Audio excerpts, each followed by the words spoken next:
নাহমাদুহু ওয়া নুসাল্লি ওয়া নুসাল্লিমু আলা রাসূলিল কারীম আম্মা বা'দ। কাছে কিংবা দূরে, দেশে কিংবা প্রবাসে যে যেখান থেকে আমাদের আজকের এই ভিডিও দেখছেন সকলকে আন্তরিক মোবারকবাদ জানাচ্ছি। সম্মানিত সুধী, রমজানুল মোবারকের পরে যে মাসটি আমাদের মাঝে উপস্থিত হয়েছে, আমরা যে মাসটিতে পদার্পণ করেছি সেটি হলো শাওয়াল মাস। আর এই শাওয়াল মাসের অত্যন্ত ফজিলত এবং গুরুত্ব রয়েছে।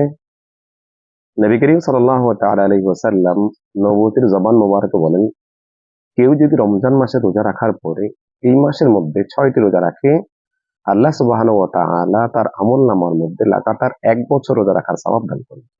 সুবহানাল্লাহ। সহিহ মুসলিম শরীফে 1164 নম্বর হাদিসের মধ্যে আমার নবীজি হযরতে আবু আইয়ুব আনসারী রাদিয়াল্লাহু তাআলা আনহু বরাত দিয়ে নবী করিম সাল্লাল্লাহু আলাইহি ওয়াসাল্লাম ইরশাদ করেছেন, মান সামা রমাদানা সুম্মা আতবাআহু সিত্তাম মিন শাওয়াল কানা কাসিয়ামিদ দাহর।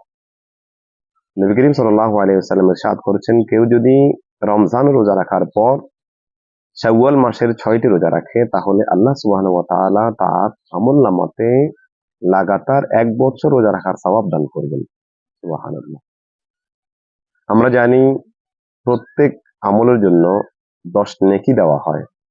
যেমনটি কোরআনুল কারীমে আল্লাহ সুবহানাহু ওয়া তাআলা ইরশাদ করেছেন, মান জাআ বিল হাসানাতি ফালাহু আশরু আমসালিহা। বান্দা যখন একটি নেক আমল করে তাহলে আল্লাহ সুবহানাহু ওয়া তাআলা তার একটি আমলের পরিবর্তে 10 গুণ বাড়িয়ে দেন। সেই সুবাদে আমরা রমজানুল মুবারকে একটি রোজার বিনিময়ে 10 গুণ যদি পেয়ে থাকি, তাহলে 30টি রোজার কারণে আমরা অবশ্যই আল্লাহ সুবহানাহু ওয়া তাআলার পক্ষ থেকে 300টি রোজা রাখার সওয়াব পাবো। এই হিসেবে রমজানুল মুবারকের 30টি রোজা সমান 300টি এবং শাওয়াল মাসের 6টি রোজা সমান 7টি, তথা 360 দিন রোজা রাখার সওয়াব আল্লাহ সুবহানাহু ওয়া তাআলা আমাদেরকে দান করবেন। অতএব আমরা সকলেই রমজানুল মুবারকের পর আমরা এই শাওয়াল মাসের 6টি রোজা রাখার চেষ্টা করবো ইনশাআল্লাহুল আজিজ। তবে এই 6টি রোজা লাগাতারও রাখতে পারেন, আবার ভেঙে ভেঙেও রাখতে পারেন।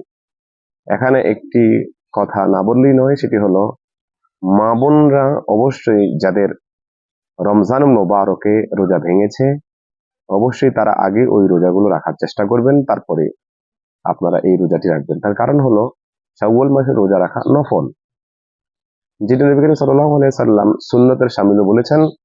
তবে যাদের ত্রুটি বিচ্যুতির কারণে এবং বিভিন্ন সমস্যার কারণে যারা রমজানুল মুবারক রোজা রাখতে পারেননি, তারা অবশ্যই রমজানুল মুবারকের রোজাগুলো আগে কাজা করে তারপর শাওয়াল মাসের রোজাগুলো রাখার চেষ্টা করবেন।